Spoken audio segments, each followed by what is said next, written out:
Alrighty, so I'm really excited to be speaking here today because over the course of this conference, I think you're going to get a lot of tactical know-how and sort of a lot of digital marketing advice, and I'm not really here to talk so much about that. I don't have a technical background. My background is very much in storytelling and public relations and communications. I'm also, spoiler alert, not going to be talking too extensively about the core of what our business does in terms of traditional thought leadership, but I will do questions after, and I'm happy to sort of answer any questions about how to go about doing that. So, leading in the age of transparency, really what I'm hoping that everyone here gets today is an understanding of the power of a human voice, and particularly that of your own voice if you are a business leader or your leadership to propel a brand and drive results. Now, just by a show of hands, I know we're missing some people, but who here owns their own business? Oh, nice, awesome. Okay, and who here is here on behalf of a business they work for that's run by other people? Okay, so pretty even split. So really, hopefully today you can either take what I'm saying as advice for you, yourself as a leader, or potentially bring it back to your executive team as a way to sort of encourage them to start thinking about maybe putting a little bit more of their own voice and values and vision into their business. So let's start this off here. For those of you who don't know who this is Mark Benioff. He's the CEO of a teeny little company called Salesforce. And this fall, he did something interesting. He published an op-ed in the New York Times and a corresponding social media campaign on his own channels, essentially talking about why capitalism is broken and that the focus on maximizing profits has led to huge inequality and that businesses need to prioritize and start thinking about their responsibility to communities and the planet. And in order to kind of show what he was talking about and an example of a business that's doing this, he used an example from, you guessed it, Salesforce, talking about their one-to-one-to-one pledge. Are you guys familiar with that? Essentially, it's an initiative that Salesforce started that asks other companies, of which 9,000 are now joined on to commit 1% of their product, their employee time, and their equity towards philanthropic organizations. So whether or not you agree with his position or whether or not you like your CEOs like you like your celebrities and you don't want to hear their political views in the Oscar speech, he did some interesting things by doing this. Number one, if you're purely looking at this through an altruistic, sort of innocent lens, he was able to leverage his leadership voice to take a stance and share something that he felt passionately about.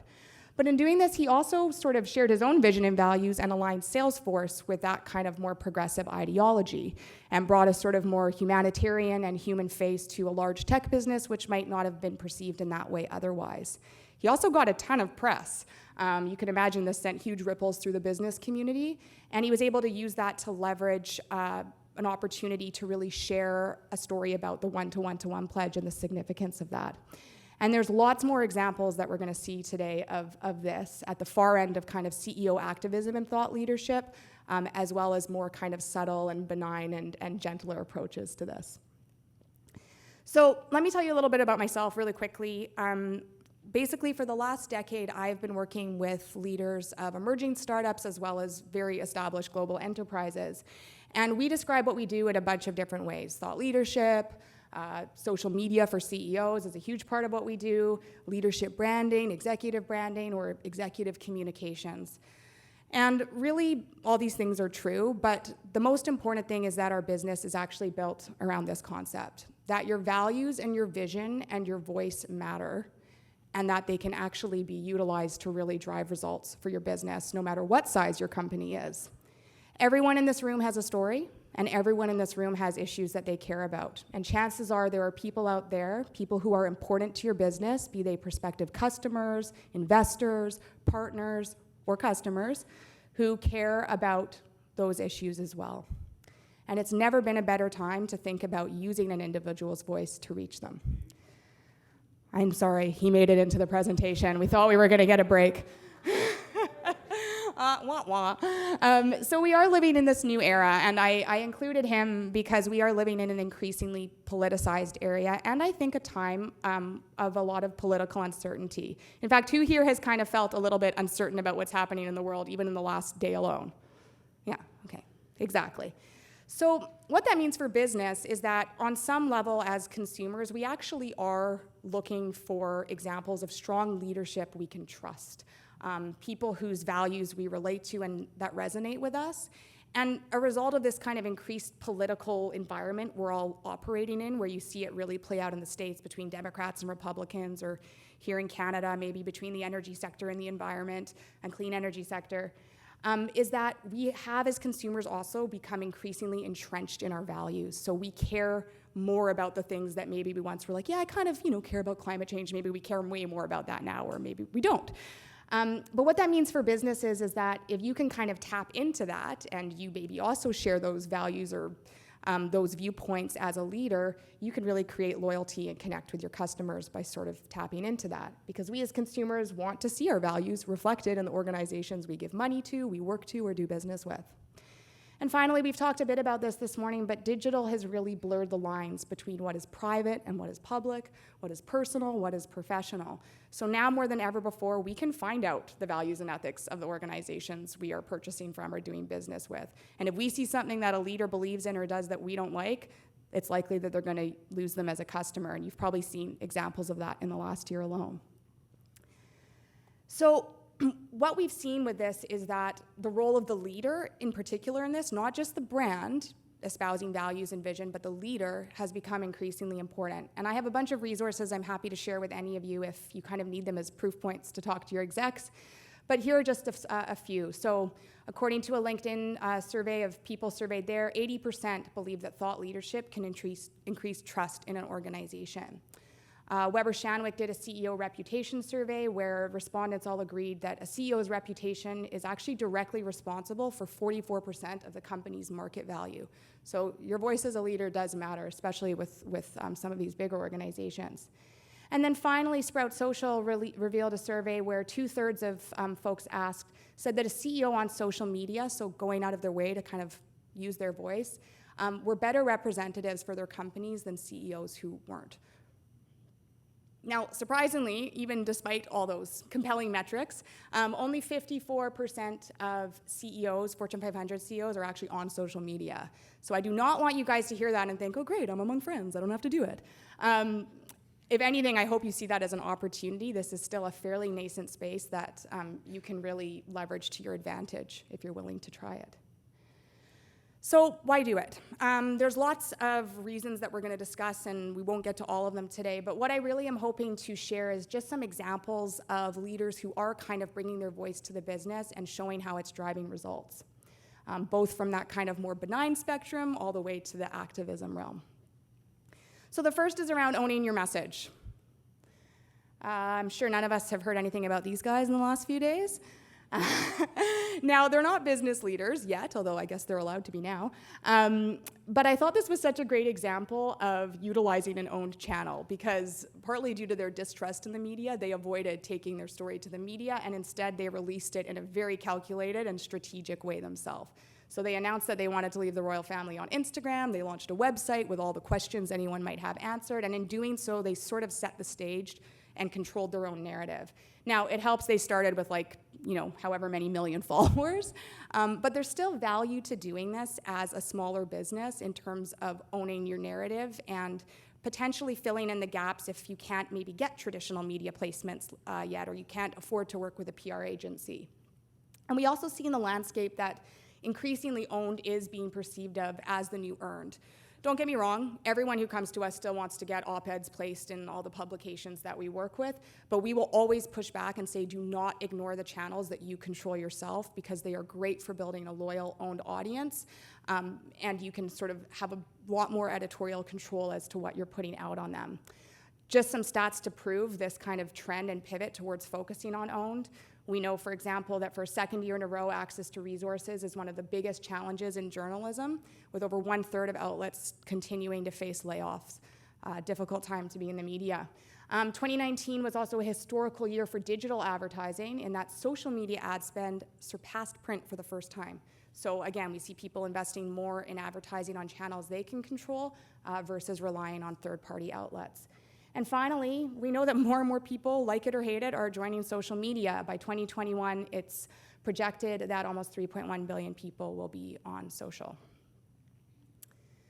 So here's a great example of how a leader can leverage their voice and leverage their own channel to sort of beef up an existing PR campaign. This was Michael Litt, the CEO of a company called Vidyard here in Canada. And he had a great announcement that the LinkedIn CMO was joining their board. Now, this did get coverage in traditional media, but what was really cool is that Michael then did his own LinkedIn blog post, sort of talking in more detail about why this was so significant to his organization, talking about how it was great to have a strong female leader on their board because they hadn't had one yet, which is a huge problem in tech, and really across the board. And basically was able to deepen his relationship with Shannon by sort of talking more about that relationship than this article in Beta Kit would have allowed. And finally, it did help that she was the CMO of LinkedIn and he chose to sort of talk more about this on that platform. Another sort of great application of thought leadership in terms of owning your message is the opportunity to either share expertise or drive your industry. So here we see an example from Ryan Holmes, who's the CEO of Hootsuite.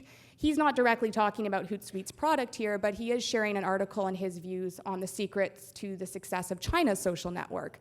Now, this sort of further establishes his reputation as an industry expert, someone who's got his finger on the pulse of his industry, and potentially somebody we trust and want to do business with. Same goes for Harley Finkelstein, our friend over at Shopify, who regularly releases articles like these, looking at trends that will change the way customers shop, obviously tied back to what Shopify does as a business, but sort of speaking in a broader, more newsworthy way about that.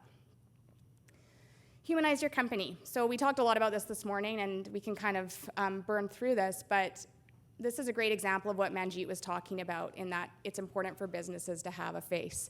So breaking news 2 weeks ago, McDonald's new CEO has opened an Instagram account. Yay!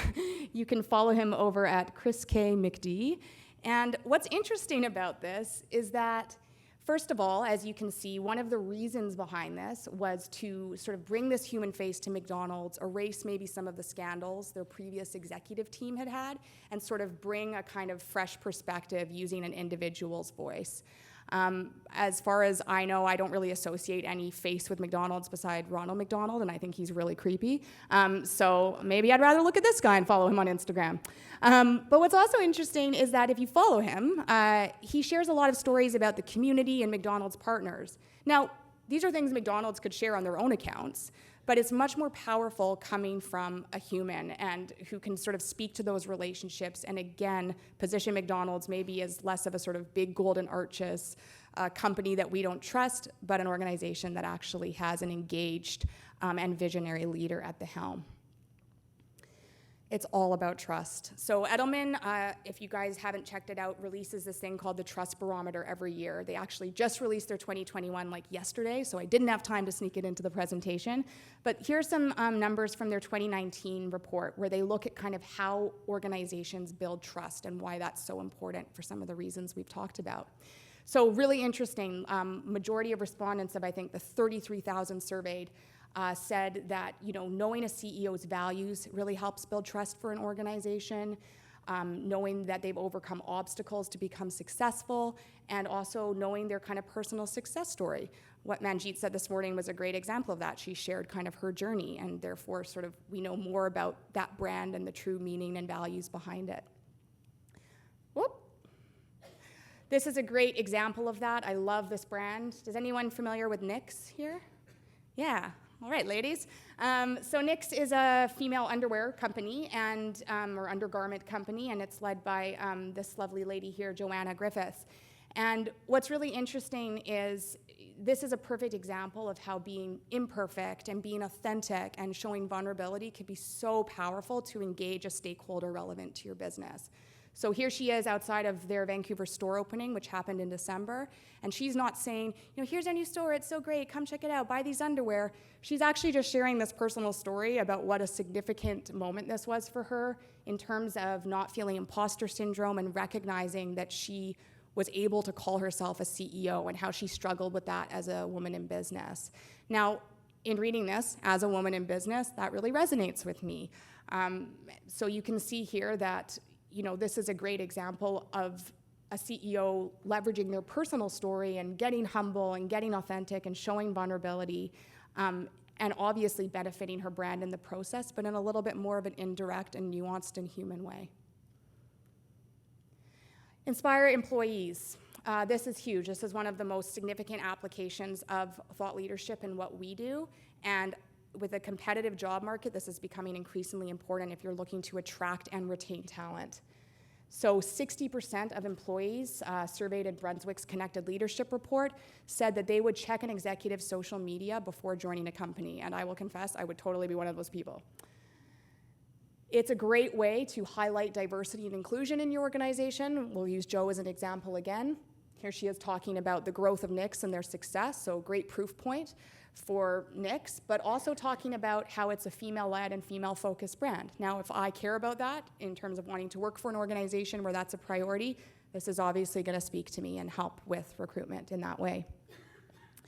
Highlight employee wins. Here's Doug McMillan. Someone talked about the CEO of Walmart. He's actually, many people don't know this, one of the most prolific users of social media and often recognized as a sort of hallmark of CEO social. And he's really great at kind of sharing his employee wins. So here he is celebrating Margie's graduation from Walmart Academy or Gail's 35 years in the Walmart business. And what this does is it tells you Walmart cares about its people, Walmart keeps its people for 35 plus years, the CEO cares, you're gonna get to interface and work with this very well-known and obviously very powerful individual. So it does a lot to kind of humanize the brand in that way, more than maybe just putting a press release out on the company blog would do. Finally, strategic recruitment. This was an executive we did some work with who really wanted to recruit millennials, and so we helped her with a series of LinkedIn blog posts highlighting some of the values that she personally has to really appeal to that hiring demographic. So she talked about giving her employees $1,000 to do whatever they want, must be nice. And then also her secret to working with millennials as a millennial CEO. So really highlighting that she was a younger leader and that she was really trying to appeal to the values of a more millennial and Gen Z workforce. Creating connection points. This is, I think, the most important part of this. And all these points, as you see, kind of do bleed into each other. I want to share a personal story about this image because a few months back I went on my Instagram and this was popping up in my feed everywhere. And obviously it's quite a striking image because it is an image of a pregnant woman on the cover of one of the most well-known business magazines, and that's not really an image that we're used to seeing every day. So right away I was like, who is this? So I clicked on her handle because everyone was sharing this post, and it's actually Audrey Gelman. Now, what's interesting is she's the founder of an organization called The Wing. Is anyone familiar with The Wing? Essentially, it was kind of one of the first female-only co-working spaces, business networking communities, and started in Brooklyn, and she was sort of at the helm of it. So interesting that I knew about The Wing, but I actually didn't know its CEO and leader. And I started to follow her because this really spoke to me as a new mom myself. I went back to work after 2.5 months after having my baby, and I was like, wow, this is like so powerful. I relate to this image.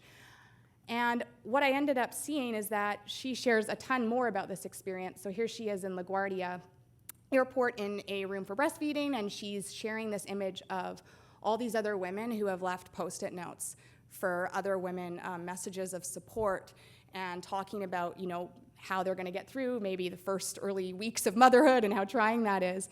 And she herself is going through this because she's a new mom and she's running a business. And she, unfortunately, I cut the caption off, but she talks about here why this reinforces her belief that women need a safe space and need a place where they can feel empowered and connect with other people and kind of gain perspective and strength. So you see here a really strong example of a business leader getting super personal, showing very vulnerable imagery and connecting it back to a brand and really creating a connection point with someone like me who is a prospective customer and will frankly be way more likely to go pay a visit to The Wing and get a membership next time I'm in New York. Love this example too. Does anyone know who this is? Awesome. Yeah, so Tara is actually from Vancouver originally, and she started her now $40 million sugar-free gummy bear business in an incubator program out of Hootsuite.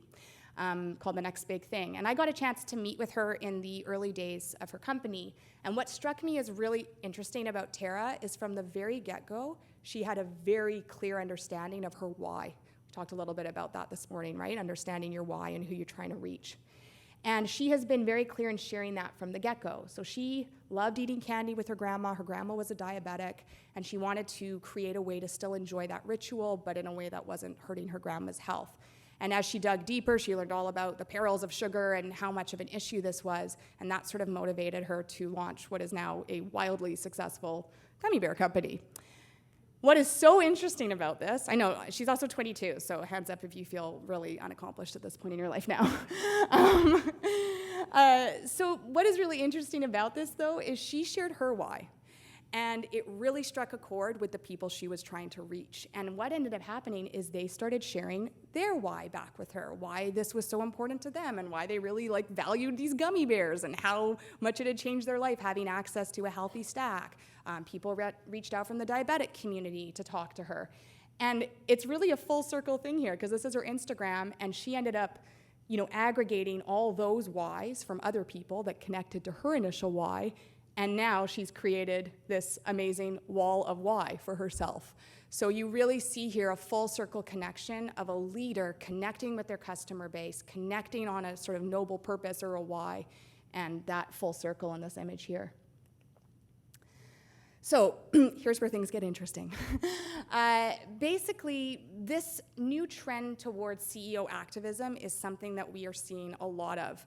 And again, I am not going to be telling all of you guys to go out and become an activist in relation to your business or tell your executives to. Please do not do that, or I will get angry emails from many of you.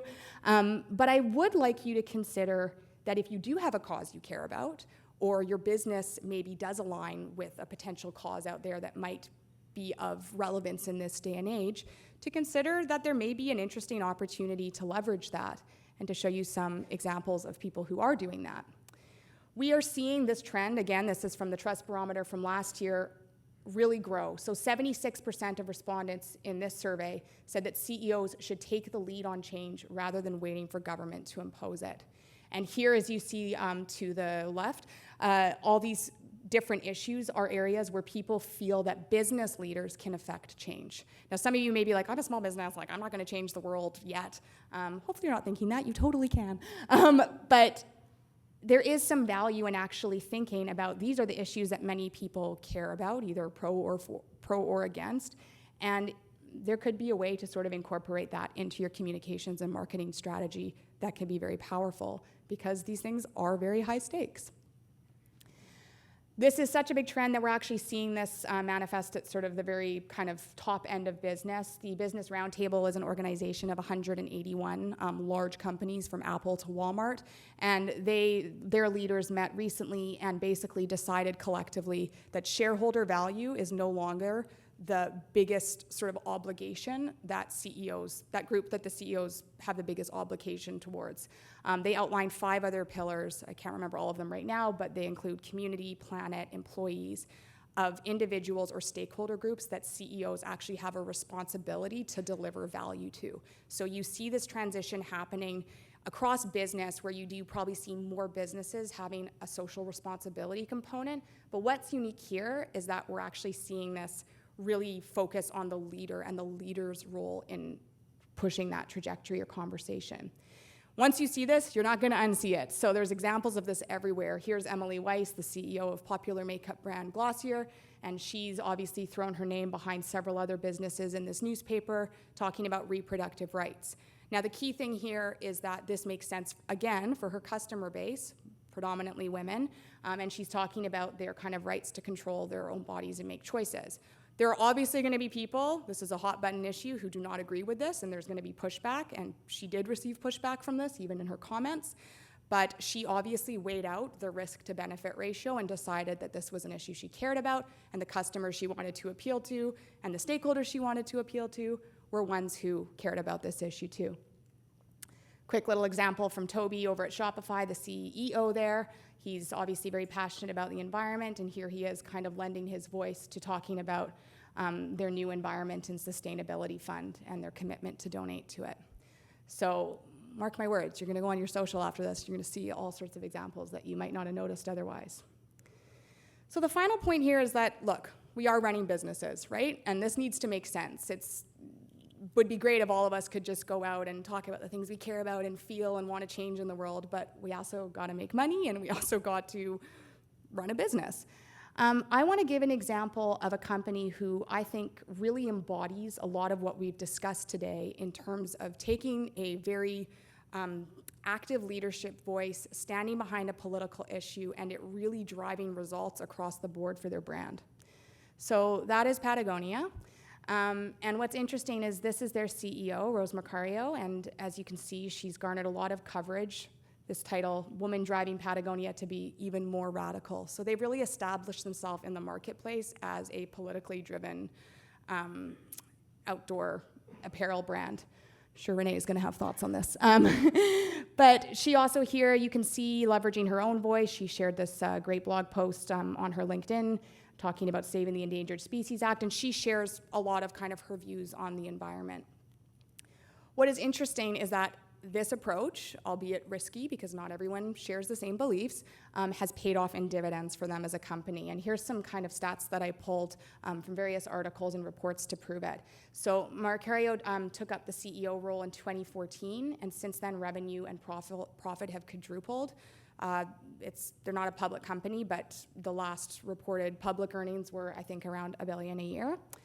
From the employer brand perspective, in terms of getting this message out and appealing to people's values, they had over 10,000 applicants last summer for 12 internship roles that they posted. So these are not, I don't think, very well-paying jobs, but you can see the desire to work for a company that shares their purpose, led by a visionary leader. Finally, it increased their brand strength overall. If you look at the coverage of Patagonia, it's not about, neon-colored recycled fleeces. It's actually much more to do with their activism, and that, in a way, has increased their brand awareness in a way that's not necessarily tied so directly to their product, but certainly helps to sort of bring awareness to it. And finally, they've achieved great success with the activism and philanthropy initiatives that they've pursued.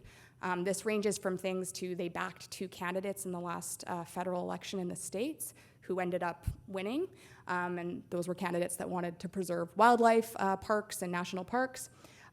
They also got over 400 companies to sign on to their Time to Vote initiative, which required businesses to shut down so people could go and cast a vote, led by, again, their CEO, Rose.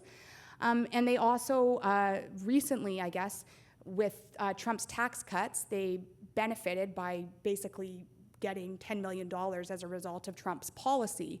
And they felt so disdainful about accepting that and uncomfortable with that and not on board with that, that they actually ended up donating at her direction, ended up donating that to environmental organizations. So really great example here that you can see of this risk paying off. I did read an article where her VP of brand and her talk about how they absolutely got pushback. They absolutely had customers that did not like this and do not like their activism slant. But for them, they said it's a drop in the bucket compared to the loyalty it's created and compared to what they've been able to achieve by taking this tack. Oops. So where to start? We're not going to obviously have time to do a full thought leadership strategy today, but I do kind of want to share some questions and then I'll open it up to the floor. To talk about some of the things that we get executives to start thinking about when they come to our business and they want to share ideas that will drive their business, they want to say something, but they don't know what to say and they don't know if they're the right person to say it or even if they have the authority to, imposter syndrome, and also how to really tie it in a sort of synergistic way back to their business. So we always say, start with your passion and values. That's simple. Start with you. What do you actually care about? What do you want to talk about in your own life? What's really important? What truly excites you? Next up, we do look at authority. And when I say authority, that image is actually not a very good indication of what I mean here, but I don't actually mean, that you have a master's degree or, you've grown $1 billion business. Authority can be as simple as something as you tried 3 different startups and they all failed, and now you're in a position to really share what worked and what didn't and why you've changed your leadership approach of maybe a mistake you made in the past. So this is really about answering to yourself the question of why someone might listen to you and ensuring that you sort of are aware of those proof points, because we do live in the age of an intelligent consumer and people will call you on it if you're talking about something that you don't really have a place to be talking about or you don't really know that much about. Your personal narrative. So this is a little bit different than your experiences and your passions, in that this is really pulling from the actual things that have happened in your life. So this is kind of where authenticity and storytelling come in. Great example from this morning was Manjeet's bear story, right? Like, how compelling was that story? So you want to look to your life and look at kind of experiences that really shaped you or shaped your worldview or shaped your perception of business or an industry or sector, and pull from that and bring that human drama. Otherwise, if it's not human and authentic, then nobody's probably going to want to read it. Finally, you look at your business objectives, and this should obviously tie into whatever you're doing. So where do you want to move the needle? Do you want to change an industry? Do you want to be a leader in talking about the industry that you're in terms of the changes you'd like to see? What aspect of your business do you want to support? Where would thought leadership help your business in terms of maybe your marketing efforts or your PR, or your recruiter and employer brand? What specific change do you hope to bring about? And we sort of look at the intersection of all these components as the thought leadership sweet spot. So this is the place you want to start building your platform from, on whatever channels you choose to execute on. I would actually add in a fifth bubble now that I'm looking at this, and talk about kind of the political kind of landscape at the time, to see if there's a way to kind of galvanize and bring that in, just in light of what we've discussed. So my favorite thing about going to a party as a little girl was the loot bag. And I want to think about what I would like you all to take in your loot bag for my presentation. So here are a couple things just to keep top of mind. We talked a lot about businesses that were quite large today, but actually some were smaller. But I do want you to understand that this can be a differentiator for any size company. If you don't have the money or the time to get into traditional earned media, if you don't have a huge digital ad spend, there's still value in starting to think about the voice of your leaders and how those can be leveraged. And you can also look at the many owned channels available to you, which don't cost anything, even to just start building an organic audience and get started. So don't think that this doesn't apply to you. This could actually be a very strong go-to-market strategy if budget limitations are a constraint for you. Start with the channels available to you, just kind of what I said there. Look at what you can leverage and utilize and go from there. Finally, complement existing marketing efforts versus replacing them. So this is not me standing here saying like, no, you don't need to do data-driven content marketing and SEO, or you don't need to have a PR agency if you've got a major product announcement coming out. Rather, this should supplement or support those activities, and it's not an either-or equation. Finally, boldness can come with great rewards, as we saw with the Patagonia example and a few others, but it can come with risks too. So please, please, please, before you go to kind of the far end of this type of marketing effort, be strategic and get maybe some support and do your research as to whether or not it makes sense. I have a client, for example, whose whole customer base are from red state America, and he himself is a very liberal, progressive thinker. So we do not have him espouse too much of his political views. And finally, this is really what we've repeated throughout so far this conference, I think, which is the piece around authenticity. If you don't truly believe what you're saying and your company isn't truly in some way kind of honoring that, don't go there, because you're going to get called on it. And there's numerous examples that we could have talked about today that show this sort of pushback effect when you aren't authentic about this work. That's it.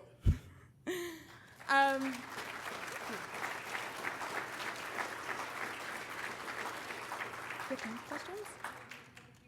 Okay, yeah, so we have time for a couple questions if anyone has any. If you have a question, stand up, I'll bring a mic to you. Don't be shy. Awesome.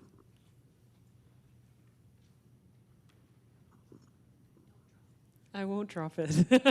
Thank you for your presentation. I just wanted to ask you a little bit more about the vulnerability and the risks, because you touched on it briefly at the end, but obviously it can be very impactful, but it does expose an individual. And I think, as you mentioned, people are looking for a face behind a company, but it also puts that individual way out there. And this could, potentially, I don't know, create new challenges that we haven't considered. I mean, hence why people did hide behind faceless companies in the past, right? Is it, if you're completely out there, what are the risks and how do you manage a balance in your life and not have this take over your entire, showing everything about your life and not having any privacy, or, how do you balance that? So just some more questions about risk. Yeah, no, that's a great question, and it's one that we get a lot in our organization. I would say first and foremost, whenever you kind of come out, particularly with maybe a more political leaning stance, you absolutely, endemic to that is that you're going to alienate some people. And that's really where looking and understanding your customer, your desired customer, or the stakeholders you want to reach becomes important, because it may be that the folks you really want to create that deep loyalty with, which is the sort of positive byproduct of this, are worth it to you to maybe alienate a group of customers that you've decided, we're not going after that segment. We're going to go after this. I mean, an atrocious and awful example of that, apologies if you're a fan, is Fox News, right? They appeal to the 50% of the states that believes one thing. They're not competing with MSNBC and CNN for the rest of that market share. So that's where the strategic components becomes really important. The other thing you talked about was sort of where do you draw the line, because absolutely, the biggest reason executives don't go on social or don't sort of put their voice out there is that it does open them up to increased scrutiny. Again, I would say that's going to be a risk to benefit ratio thing, and I think you can absolutely share aspects of your personal life. This sounds disingenuous, and it's certainly not meant to, but in a strategic way while still upholding some personal boundaries. So a great example is we work with a few clients who are absolutely willing to talk about their failures in business, things that they haven't done right at their company that they're course correcting on, talking about weakness and vulnerability, but maybe in the context of a past experience, so it's a little bit removed, and owning up to that. But these same clients have said to us, my family, my wife, my kids, my vacations are off limits. I will not share that. I will not use those things towards driving my business. And we say, absolutely, you don't have to put it all out there. You can absolutely, using these channels strategically, control what it is you do put out and why. Is it going to open you up to more scrutiny? Probably, but at the end of the day, you also have to ask yourself, do you want to eat a plain bowl of rice, or do you want to eat, a stir fry, right? We want to have meat and substance or plant-based meat if you're vegan, to the content and the things that we're consuming. So it's a risk that is there, but we always tell people hey, it's worth it to take it, or can be. In the back there. So just looking for your professional opinion on the most recent Mr. McCain's situation. He came out with the listeria issue in Maple Leaf Foods several years ago, made the right move, went video, apologized, everything else. But more recently, with the China issue and the trade situation, he's come out, he's gone to social media, he's made an impact, he's done something no other CEO's really done in Canada. And then the second part, then he followed up with the shooting down of the plane and blaming it on Trump, those sorts of things. How do you think, I'm looking for your professional opinion on the impact or what might or may have happened to Maple Leaf as a result? Again, private company for the most part. Yeah, I would be curious, to answer your question, I would be curious to see what type of internal conversations happened around that, and if that was a case of him kind of going rogue, which we know that there are leaders that like to do that, or him strategically deciding that he had an opinion and he wanted to go out and say that. I think it's a perfect example of how this can really benefit a business, and how kind of not being strategic and meticulous, if that is in fact what happened, and he kind of just went out and went rogue and said that, could negatively affect one.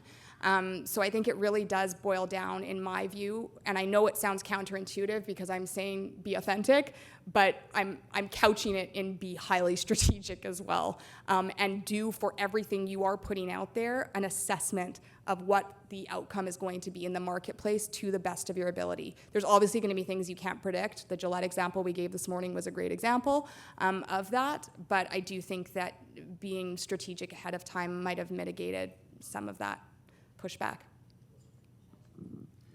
There was really positive from the initial statement he made. I mean, Yes. around the tariffs and employees and lost jobs and impact.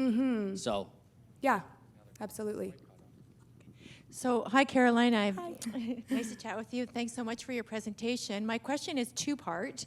One is, what if you have a CEO that is not on social media and is not really willing to go on social media in that? And then the second question is, how many voices can you have to represent a company? Thanks so much for that question. Again, those are things we deal with on a daily basis in our business. So the first piece I would say, if you do have an executive who you think actually could really be leveraged as a spokesperson for your brand and has things to say that you think would be value in terms of this transparency piece and showing things on the inside of your company that maybe could benefit from being on the outside, I would say go to them with research and data and some of the reports I've shared with you today, and I'm happy to send that to anybody who's of interest.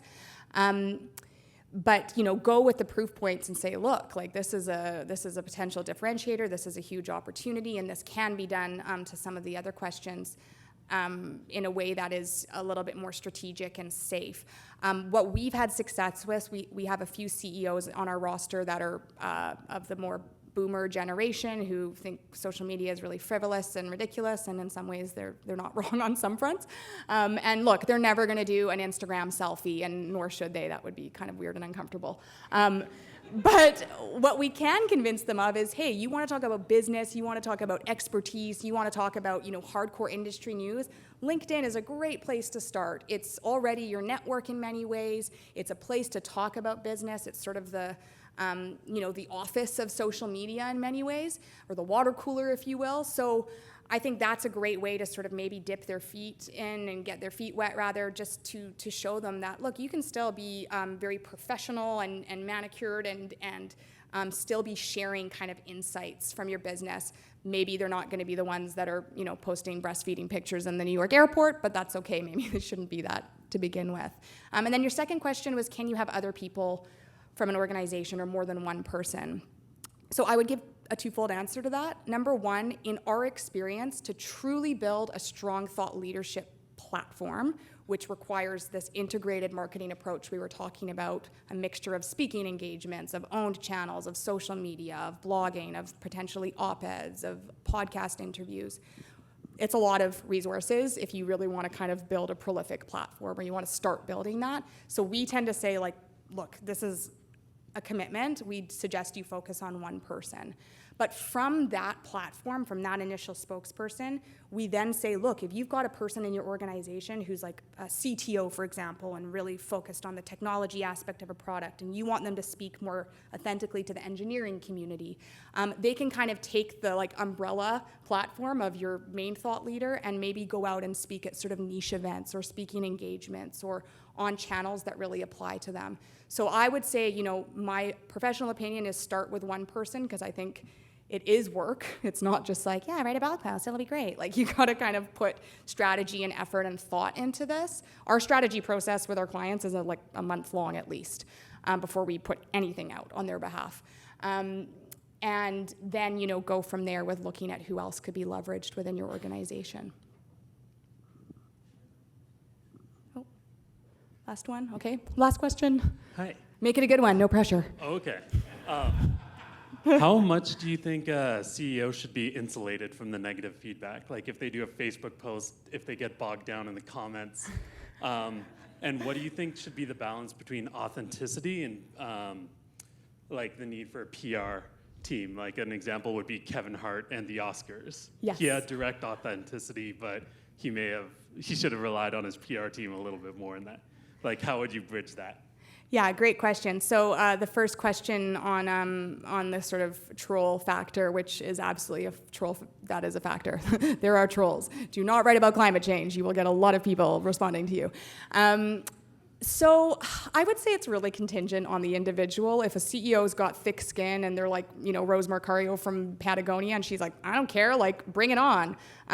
No, you don't have to hide her from the comments. And realistically, if she's a CEO and it's a big organization, she's probably not going to be dwelling too much in that space anyways.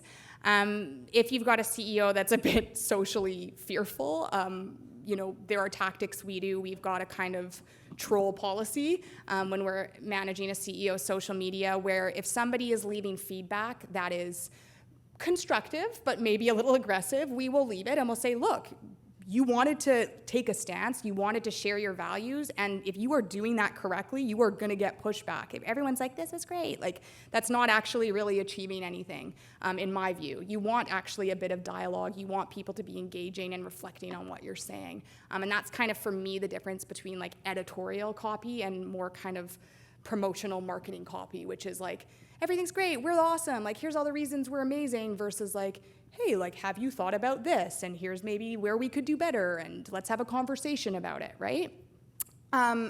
So if someone's just like trolling and swearing and leaving gross emojis, then yeah, well, obviously just block that person and delete it. And that's really up to you how you want to approach that.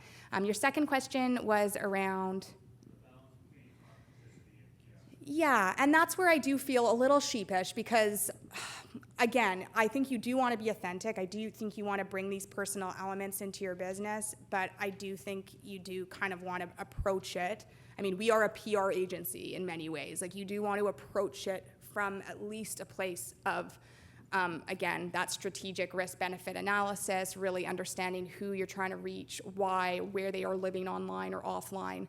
And so in doing that, it isn't entirely authentic in that you're not like, look at me, this is everything. But you are kind of sharing a little bit of that in a very kind of strategic and more controlled way. So I think I would not suggest going out and bearing your guts on social media. We all have friends that do that. I don't care what you ate for lunch. But you can do it in a more kind of measured way. All right, guys, if you have any questions later, feel free to come up to me afterwards. But thank you so much.